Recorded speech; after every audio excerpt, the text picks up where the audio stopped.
These are Joe Rogan Experience moments that will change your life.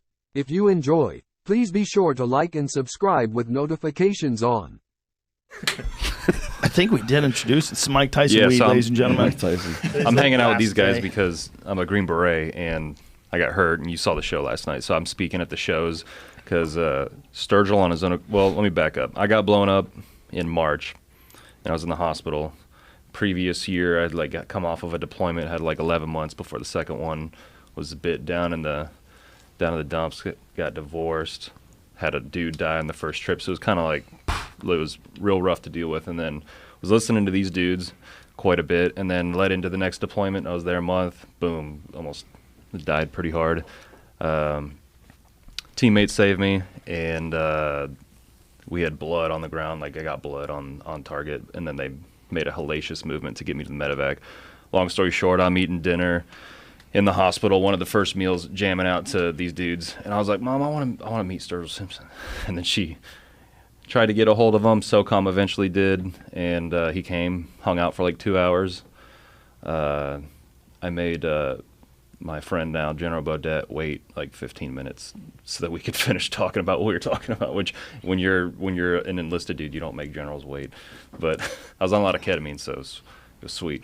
But then Sturgill had it on his own accord to donate to the foundation. So this little tour going on that coincides with the actual album release is donating to the Special Forces Foundation. So that helps Gold Star families, which are the families that remained of the friends that got killed on this trip. So there were 4 Green Berets and 2 EOD techs, and so that money's going to them, and that's what I care about. I don't I'm alive. I don't have any legs below my knees for those that can't. Well, you can't see my legs on the video anyway, and I don't have my testicles either. So that's a different set of challenges, but I don't care about getting taken care of other than the normal Army processes, but I want them to get taken care of from the foundation. So I'm grateful to have these guys as friends now. They're awesome. They're amazing musicians, but amazing people. And then I'm grateful to be here and just to push that out. So people that are coming to the shows, all that money goes to the foundation, and then people can go on the foundation's website, which is specialforcesfoundation.org. And yeah. I appreciate it. That's fucking awesome, man. Yeah, That's man. really, really, really cool. That's really cool that you're doing this, and thank you for coming here and telling everybody this. This is it's a great way to help out and your music, to connect it to that. I think that's just a fucking incredible thing. It's really cool. When you were sending me the text messages telling me that you were going to the hospital. It's very touching. It was yeah. Yeah, you were, you could tell you were seriously moved by this. And, for someone like you who truly understands the consequences of war, the physical consequences in a way that none of us will understand, it's very, not just, it's brave of you to talk about this, but it's also, it's so valuable. So valuable for everybody that hasn't served to understand what it really is. So thank you for that. Well, I always say I really like combat because I was in a lot of it, relatively speaking. Bunch of guys have been in way more combat. Bunch of people have treated more casualties. I'm a medic, but I was in a fair amount. Almost got killed on the first trip a good handful of times, and then so I just don't like the war aspect when you see your friends get killed. And you're stuck in a hospital bed on top of all this stuff that's, I didn't shit for a week. I pissed blood for a week. I've had tons of nights of excruciating pain. That's the life of an amputee. Or there are guys that are worse than me, so I'm just grateful for having what I have. And, yeah, that's the beginning of it. Especially on ketamine, when you're going through all that and you're just I was telling the people that took the trash out in the room, hey, I'm grateful for you, brother. Right on, brother. What is ketamine like after a catastrophic injury like that? Does it relieve the pain? Does it just put you in another dimension? So ketamine is an MDA. Pull this sucker right. Yeah. Ketamine is an MDA antagonist in the brain. So it essentially is a dissociative. So the way that it feels, because we learned this in class as a medic and everything, But the way that it feels is kind of it takes your perspective, and it's like it always felt like a whirlwind if I was getting a push of it. But it's like you're starting to get your vision masked, and you're still there, but you're dipping into like subconscious because you're still conscious. Because unconscious would mean that you're like you pass out and you cannot have a gag reflex depending on how unconscious you are. So ketamine, I would close my eyes and immediately trip the most insane balls that you could imagine and open them, and I'd be back in the room and I'd be like, what the fuck? Whoa. And then a friend of mine, when I left my first rotation, he was an Air Force CCT that got blown up in the same village I had a few casualties in.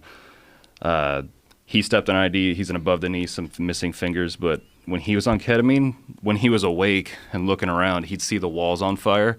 And then there'd be like women, like white, pale skin in the corners, peeling the skin off their back. And he was like awake. And I was like, dude, that's shit.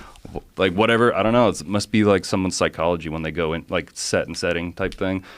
But I was in it when I got a lot of ketamine. My legs are blown off. I'm getting worked on. I'm telling dudes how to treat me. I cut my own shirt off, and then I get the ketamine, and I'm like in and out, and I see these visions back and forth. And like I was convinced there were two distinct moments. I was like, I'm not going to make it, and had that conversation. So, whew. And what's surreal about this right here is that you were talking to him on this show, and you guys talked about combat medics, and you were like, I just sing in key, and I was like, right on, they're talking about me, and then I got all kinds of jacked up. Makes you appreciate life, and I've gone through a huge development last year through depression, and then this year after this blast of like being grateful and like doing introspection and communicating and having empathy for other people and being a compassionate human, which General Mattis has told us, a group of us on the way back from my first trip. It's like, don't let this experience of war make you a more hateful human being because people haven't experienced it. Allow yourself to go through post-traumatic growth and become a better human being and treat other people like you want to be treated. And I would add on to that, which came from Tim Ferriss, treat yourself the way you treat other people too. Descendants of Nazis, and they bring out this grandfather's chest of things and war medals and all this jazz. Like, what is this feeling like? Do you feel like these people got away with something? I mean, they kind of did, but these aren't the people that did it. But they're the descendants of the people that did it, and they're still worshiping those people in some way. Yeah, I had a lot of soul searching, trying to figure out what is the appropriate thing. What's the appropriate response? What am I supposed to be feeling right now? And I think I'm a pretty exposed person. Like, I'm in tuned with what I feel. And one of the hardest days, we're in Chile, and I interviewed this man and this woman, and they are both. One of them is a second generation. So she was born on the Colonia Dignidad, on this compound as a Nazi. Separated from her parents. She didn't know who her parents was. No, I'm sorry. She was brought there at like age 3 or 4. But she grew up there, and they're separated from her parents. She didn't know who her parents was. Her husband was a Chilean boy that was local. And he heard about this new hospital that's built by Dr. Mengele, and how everybody has food there. And he's a poor Chilean kid, so he was able to get onto the compound.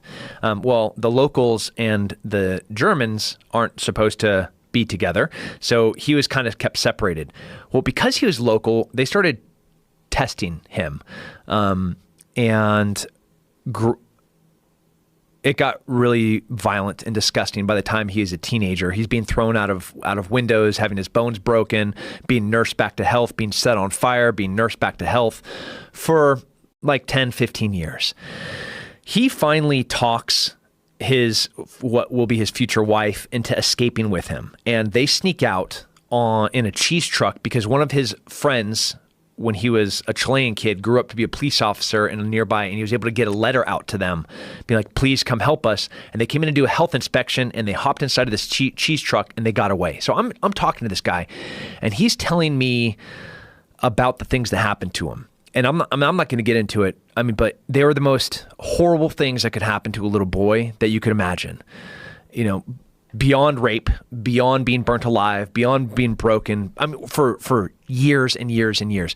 And I'm shaking because man, I'm in Afghanistan, and you know, they threw some acid on some kids, and I found those guys and I killed those guys. Because that's what you do when you hurt little kids. You know, I got a soft spot for people that can't take care of themselves, that can protect themselves. I think every real human isn't going to let anything weaker them ever get hurt in front of them. And so I'm shaking listening to this story, you know, and I was like, and I know I have to go back to Colonia Dignidad the next day and put on like I'm a tourist guy hosting a travel show. And that's always our disguise to get in there, was like, oh, you know, this is a beautiful Bavarian village. You can come here. That was our little way in. And I was just going to go in and destroy that whole entire place. That was my plan. And the guy's looking at me and he's like, I see your anger, you know, and I was like, yeah, I'm going to go hurt all of them. He's like, no, you know, no more pain. And I was like, okay, what's going on? And he looks at his wife and he goes, she saved me. Every time that I was burnt, every time that I was broken, it was just love. That's how I got out. That's why we're alive today. And we're going to die of old age together with the woman that I fell in love with on this colony.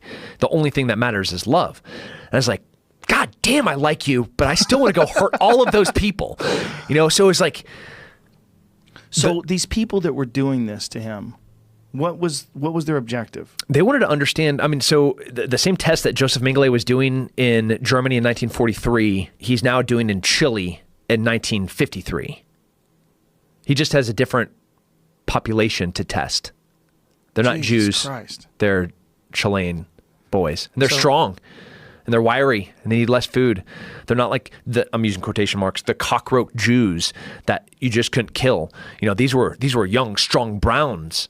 Like, these are their words verbatim that I'm using.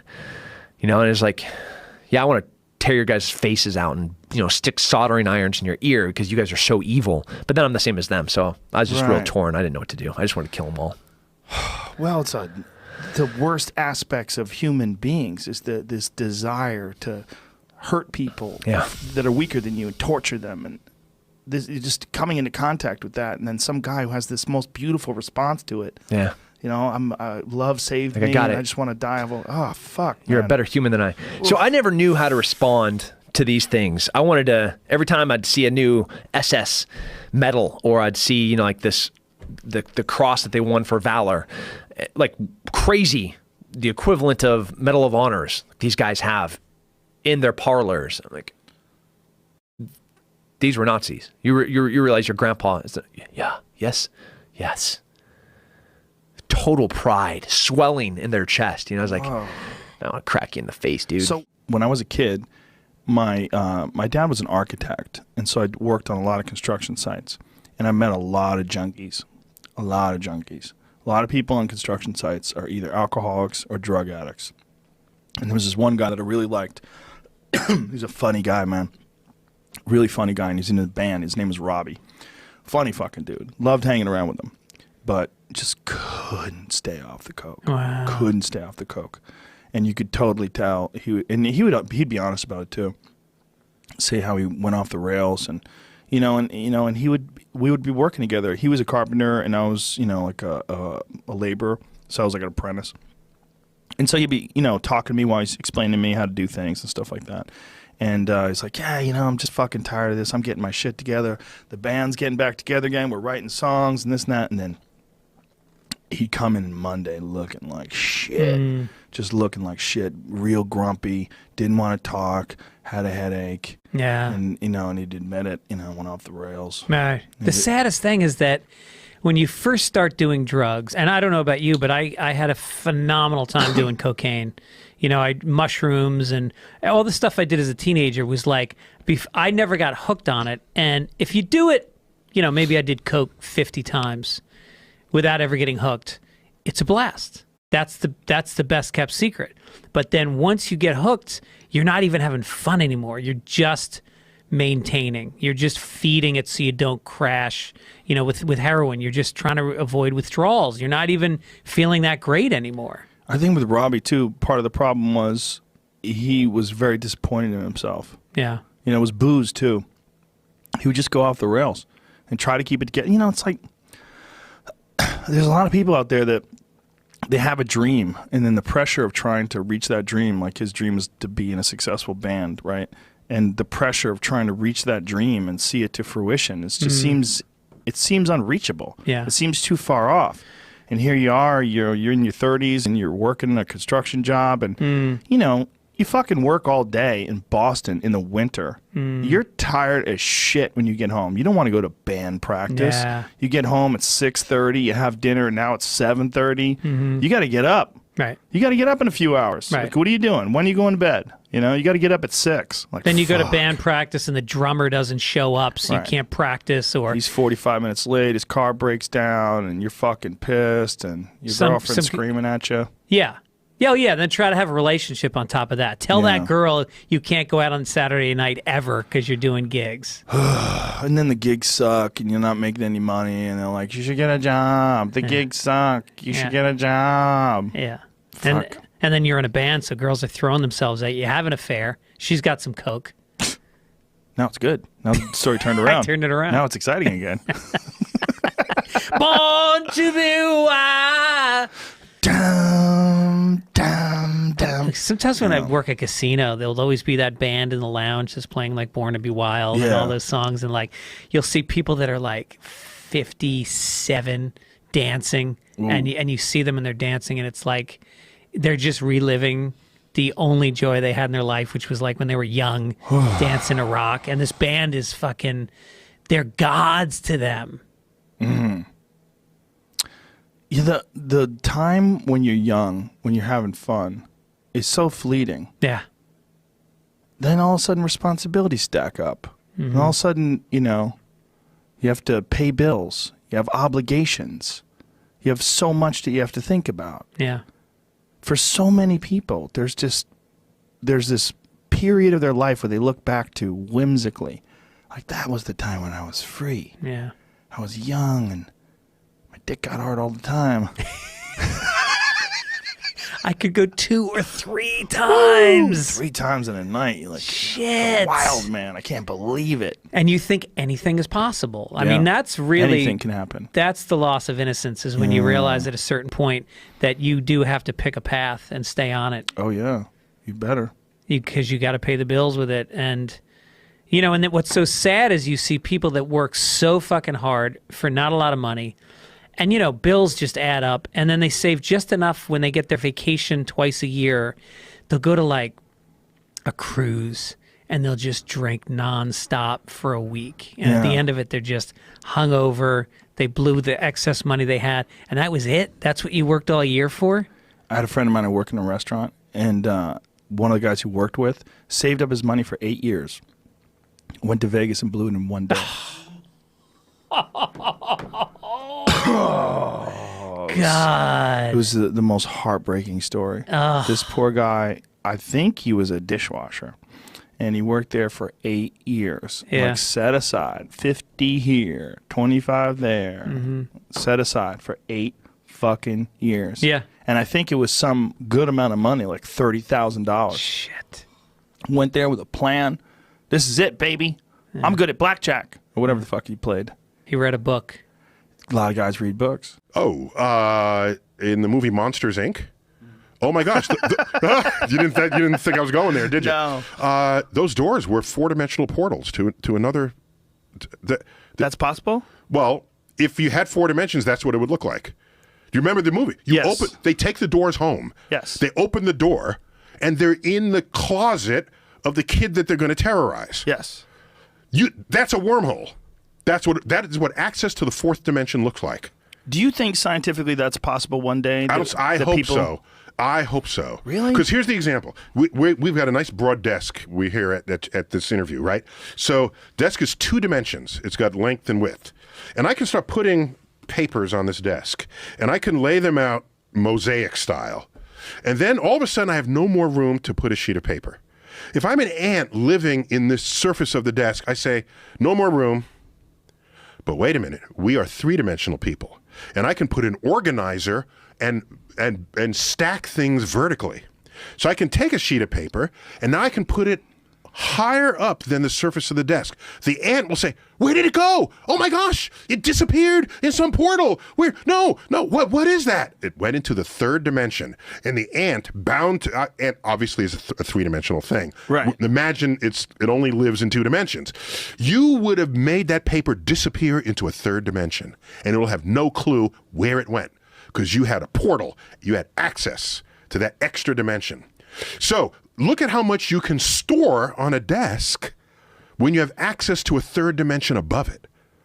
Vastly more than just papers mosaiced out on the surface. So now let's up this example by a dimension. You're storing boxes in a room. Oh, I ran out of room. No, you didn't. Let's open this 4-dimensional door. You open it, put the boxes through the door, close the door, box is gone. That'd be awesome for hoarders. You look around the other side of the door, there's nothing there. Right. Your side of the door, nothing there. It's just a door. That is a portal to a 4th dimension that can hold vastly more content than what you're stuck storing in the 3-dimensional space of your room. Now that concept, that's a brilliant concept. And even though it has monsters that don't exist, that all speak English, and one of them is a cyclops, and one of them is I'm not judging the biophysiology of these creatures, but they got the physics of 4-dimensional portals completely accurate. Yeah, to never be around other humans. Do you know what happened to the Unabomber? Do you know how that happened? The brother? Yeah. Because he was pedantic. Oh yeah, it was that, but it was also the Unabomber himself. Ted Kaczynski was a part of the Harvard LSD studies. Was he? Yeah, they cooked his brain. Wow. Yeah, there's a documentary about it called The Net. Someone wrote a great tweet where they go, plot twist, Greta Thunberg grows up to become the Unabomber in a redemption arc. I'm like, that is hilarious. Because he was a violent environmentalist and a very bright man. He's a professor at Berkeley. So he went to school at Harvard. They put him in the Harvard LSD studies. They cooked his fucking dome, and then he disappeared, went to Berkeley, worked as a professor to earn enough money so he could buy a cabin and implement his plan to kill everybody who was involved in technology so he'd stop this takeover of the human race, which probably is true. Yeah. John Waters, the director, he has a replica of the Unabomber's cabin as a room in his house. Isn't that great? I love that. Who's got the real cabin? Oh, that's a good question. It was at a museum, I think, that actually just closed, so I don't know where it's going to go now. There was a museum called the Newseum in DC. New York. I think it just closed because they couldn't. Traveling exhibit.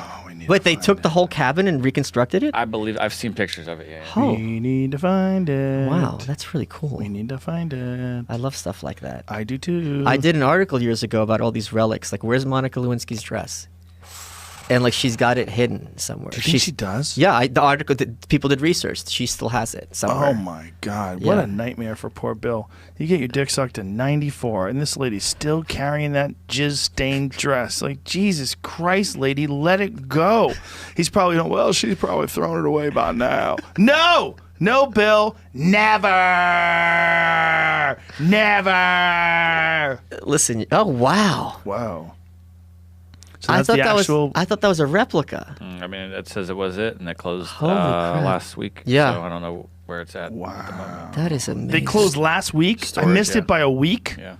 Shit. That could have been out here, bro. Wow. We could have, that'd probably be an expensive buy. Probably like me and Marilyn Manson auctioning against each other. Things too. I guess we're just going to have to mail someone a bomb. He would probably buy it. Who, Manson? Yeah. Oh, Is that the manifesto? Yeah, original copy. That's the original? Holy crap. That's dark. Everyone tells me to read it. I haven't read it, but they said it's very smart. I read parts of it. That's one of the things that's disturbing. Is it's like well thought out. And also the argument is sound. Technology will inevitably lead to better technology, which inevitably leads to artificial intelligence, which is inevitably going to take over the world. Well, there's that whole singularity thing, right? What's the Ray Kurzweil? And I don't know, I haven't checked in years, but I don't know if we're on track with what he predicted. I think we're supposed to be further along. Because remember in the 50s, there were going to be flying cars, and there's no flying cars. Yeah. He's a 2045 guy. And what he says is that the exponential increase of technology, if you follow it to The prediction is somewhere in the neighborhood of 2045 they'll achieve this singularity. Yeah, but I think they're also finding now that there actually is somewhat asymptotic, and it does at a certain point you are having like physical limitations to increasing the speed, and it's not going to be that easy. Yeah, well then quantum supremacy comes along. Do you know they're trying to change the name of quantum supremacy because it confuses people with white supremacy, and we really shouldn't support that. So we need to change quantum supremacy. They had, was it IBM or whatever, had the quantum computer, and the other people were like, this isn't really quantum because it's blah, blah, blah, blah. This was a big controversy just in last month. Those quantum people. I found its new location. After the Montana Historical Society tried to get it, it now exists at this fun place. The FBI Experience? Wow. Oh, Jesus. Christ. They own it. So there's like a new Interdivisional Cooperation. FBI. Oh my Dun, God. dun, dun. Just a propaganda house. Wow. Oh, God. So they wanted to get... So he was in Montana when he was blowing everybody up. Someone tried to buy the land, I guess, or it was for sale at one time, but whoever runs this museum tried to get a hold of it, and I guess the FBI said, we're going to keep it. Yeah, I can understand why they would want to, right? Of course, yeah.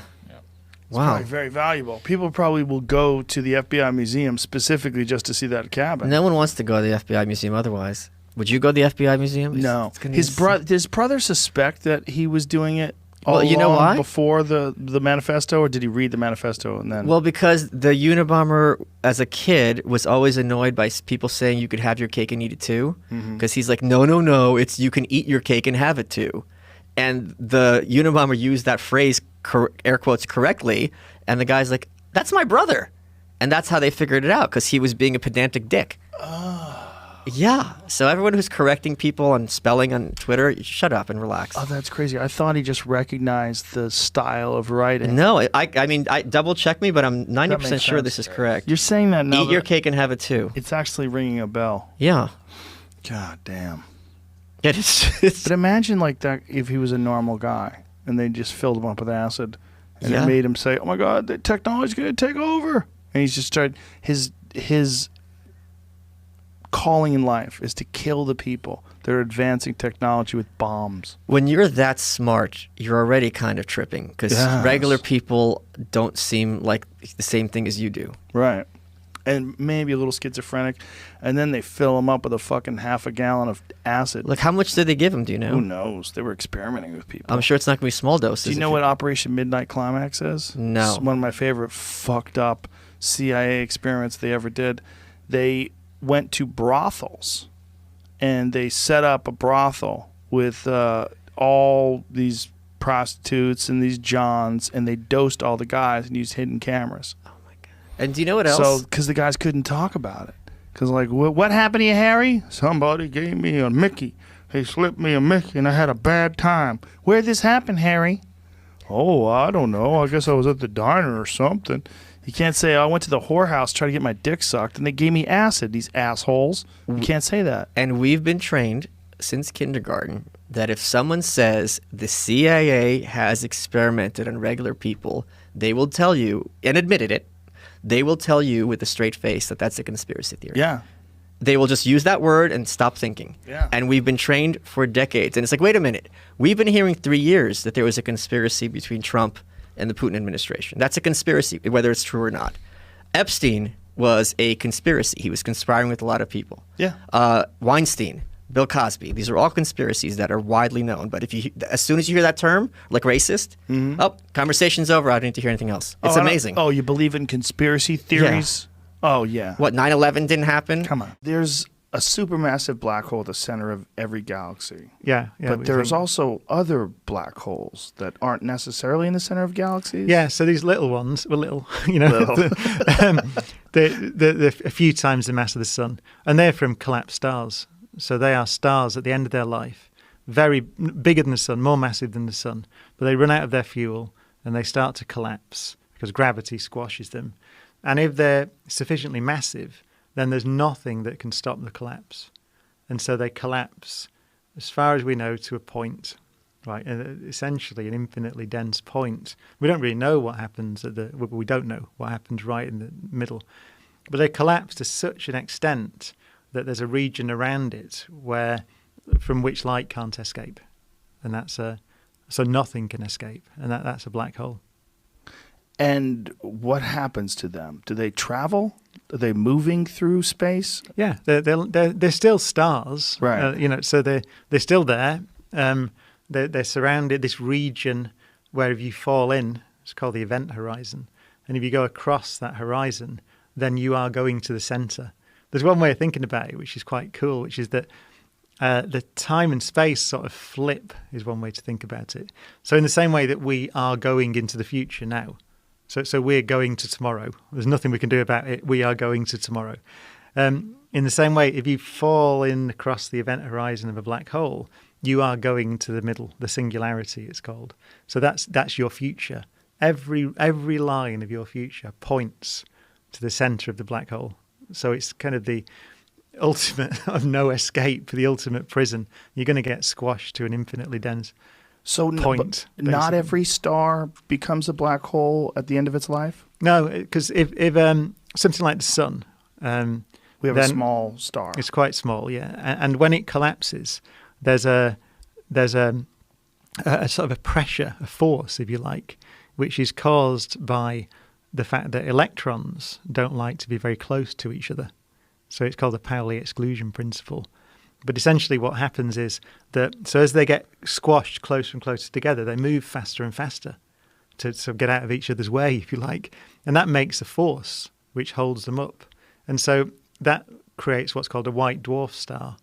So you can have a blob of matter. They're about the size of the Earth, but they're about the mass of the sun. And so that's for smaller stars. They end up as these white dwarf things, which are very dense objects. There's another version, which is called a neutron star, which is the same thing, but for neutrons. And they move faster and faster. So if it's massive enough that it overwhelms the electron thing, then the electrons sort of crush into protons and turn into neutrons, and the whole thing starts again. And so a neutron star can be, you know, at least 1.5 times the mass of the sun, let's say, but it can be about 10 miles across. So that's an incredibly dense ball of matter held up by the neutrons moving around. It's got a fancy name. It's called neutron degeneracy pressure, but that's what it is. But if you go even bigger, then even that can't hold it up. And as far as we know, then there's no known force that we know of that can hold the thing up if it's too massive. And so that's when it just almost winks out of existence, if you like. It collapses and collapses and collapses. And that's when you get a black hole. We try to put that into perspective. The sun is 1 million times bigger than the Earth. Yeah. And this neutron star is, would you say, 1.5 times the mass of the sun, so but 10 miles wide? Yeah. So, and there's loads of those around. They're called pulsars. So we see those all over the place. The first one that was discovered was called LGM1 because they spin very fast. And it was called LGM1 because it's a very regular pulse, and they thought it was Little Green Men. So they called it kind of jokingly Little Green Men 1. And so, yeah, we've seen that there's one called the Crab Pulsar, which is in the Crab Nebula, which we saw the supernova explosion. So that's when one of these stars explodes at the end of its life and then collapses to form a neutron star. And we saw that in 1054 AD. Wasn't there some speculation that our solar system at one point was a binary star system, and that one of those stars had become a dwarf? I don't know. Someone had read something about that in relationship to the dense object they believe is outside the Kuiper Belt. Yeah, I mean, there's some evidence. There's a bit of evidence that there's something out there. Yeah. Because of the periodic extinctions and things on Earth, like you get periodic bombardments from out in the Kuiper Belt. So yeah, I think one of the theories is periodic extinctions. Well, yeah. So for example, like there have been mass extinctions on Earth when a lot of the life died, and we don't know what caused all those, but sometimes they're impacts from space. That seems clear. And so, yeah, there are theories that there's something orbiting out there which can disrupt all these objects out in the Kuiper Belt that sends loads of comets and asteroids inwards to the inner solar system and can cause havoc. And so there's some people look at those theories. What other crazy trips do you want to do that you haven't done yet? Oh, there's a lot, man. I mean, the one that I've had on my bucket list since I was so there's a couple. One is there's one place on Earth left where there's true cannibals, and it's Papua New Guinea. And unlike the missionary that went in, with an agenda, I would just love to actually see these cannibalistic tribes. So I'd love to do that. Nobody has successfully, unless it's happened very recently and I'm unaware of, successfully done source to sea of the Congo River from guerrilla warfare, from crazy waterfalls, disease. That's an expedition I'd like to try. And then when it comes to wildlife, I mean, the list is infinite. There's so many of these animals that I'm desperate to try and find. Those sound like very dangerous trips. Like visiting cannibals? Yeah, I mean, I don't know how to say this without sounding arrogant, but that's what sounds exciting to me. Right. Is taking that shot that other people aren't taking. So have people visited these cannibals and come out of there before? Yep. There was a Nat Geo photographer who got some incredible photos. They're called the Caraway tribe. And he went in there, took him a while for them to kind of assimilate and get comfortable. And then he got these photos that are just mind blowing. Now, how often do they practice cannibalism? It's not a daily thing. It is a spiritual thing where they actually eat the other tribes deceased after a war or an intertribal conflict as a way to ward off bad spirits. So it's not like a daily thing. It's not like they're going out hunting each other. It's more like when these things occur, they have to eat a certain kill or a certain body to keep evil spirits at bay. Do they get that version of mad cow's disease that cannibals get? Was it Jacobs Creutzfeldt? I know what you're talking about. Yeah. I'm not sure. I think it's probably infrequent enough that they're not getting it. Because in the South Pacific, they got that all the time, but they were eating each other all the time. Yeah. Well, I think you get it from nerves, right? In nerve tissue or brains. It's brain. Yeah. That's where they're getting it from. It's essentially mad cow disease. Exactly. Right? Yeah. Yeah. Is this guy hanging out with them there? Yeah, it starts off with sounding he's eating something. I don't think he's eating people with them. He's going to eat a fucking person? That can't be not a person. That's a pig or something. Yeah. I don't think they'd show that. But yeah, look at the tribe. I mean, they just look amazing.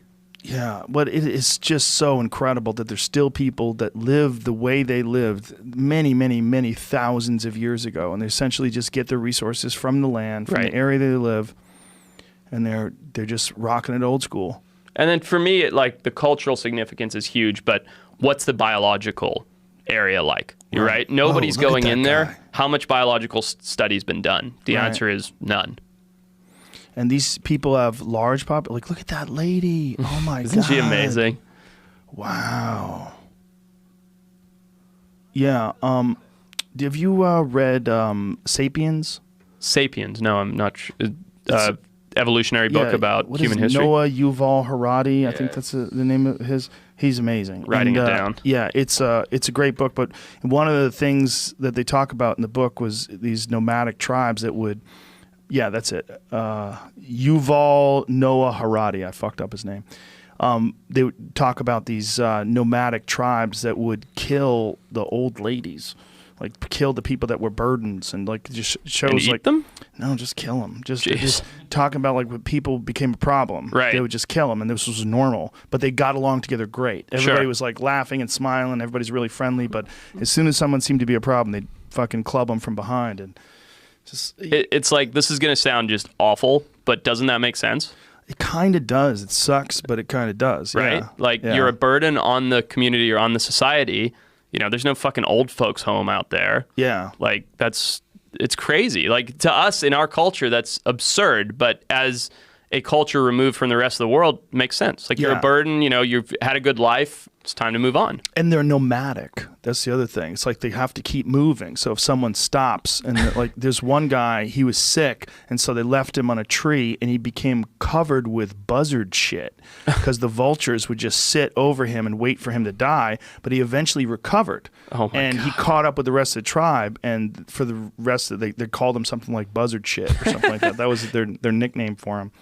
Yeah. Imagine being that guy. Imagine sitting under a tree looking up at vultures being it's moments till I die and they're going to drop down and eat me. At least they're polite enough to wait for you to die. It's true. They don't the guy probably couldn't have fought him off. If that was a hyena. Yeah. Yeah, dude.